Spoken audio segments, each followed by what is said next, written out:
ಎಲ್ಲರ ಮನೇಲೂ ಅದು ತೊಗೊಂಬರ್ತಾರೆ. ಒಂದು ಇದು ಸಾರು ಮಾಡ್ಕೊಳಕ್ಕೆ ಬೂದುಗುಂಬಳಕಾಯಿ ತೊಗೊಂಬರ್ತಾರೆ. ಕೆಲವರೆಲ್ಲ ಸಾರು ಮಾಡ್ತಾರೆ, ಬೂದುಗುಂಬಳಕಾಯಿ ಸಾರು.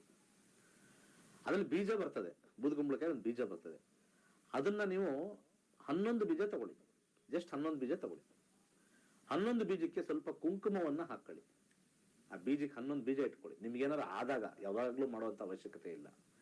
ಆ 11 ಬೀಜಕ್ಕೆ ಕುಂಕುಮವನ್ನ ಎಡಗೈಯಿಂದ ತೆಗೆದು ಅದಕ್ಕೆ ಹಾಕಿ ಚೆನ್ನಾಗಿ ಮಿಕ್ಸ್ ಮಾಡಿ, ದಕ್ಷಿಣಾಭಿಮುಖವಾಗಿ ಅಂದ್ರೆ ದಕ್ಷಿಣಕ್ಕೆ ತಿರುಗಬೇಕು. ನೀವು ದಕ್ಷಿಣ ಮುಖವಾಗಿ ತಿರುಗಿಸಿ ಅಲ್ಲಿ ಹೇಳ್ಕೋಬೇಕು, ಯಾರ್ದಾರ ನನ್ನ ಮೇಲೆ ಕಣ್ದೃಷ್ಟಿ ಬಿದ್ದಿರೋದು, ಅಥವಾ ನಾನು ಇವತ್ತೇನೋ ಒಂದು ಒಡವೆ ತಗೊಂಡೆ, ಎಷ್ಟು ಜನ ಕಣ್ದೃಷ್ಟಿ ಬಿದ್ದಿದೆಯೋ ಗೊತ್ತಿಲ್ಲ, ಅಥವಾ ನಾನು ಇವತ್ತು ಕಾರ್ ತಗೊಂಡು ನಮ್ಮ ಯಜಮಾನ್ರು ಅವ್ರ ಕಣ್ದೃಷ್ಟಿ ಬಿದ್ದಿದೆಯೋ ಗೊತ್ತಿಲ್ಲ ಅಂತ ಹೇಳಿ ನೀವೇ ನಿವಾಳಿಸ್ಕೊಳ್ಳೋದು. ಅಥವಾ ಯಾರಿಗೆ ಬೇಕೋ ನಿವಾಳಿಸೋದು ಎಡಗಡೆಯಿಂದ ನಿವಾಳಿಸೋದು. 13 ಸತಿ ನಿವಾಳಿಸಿ.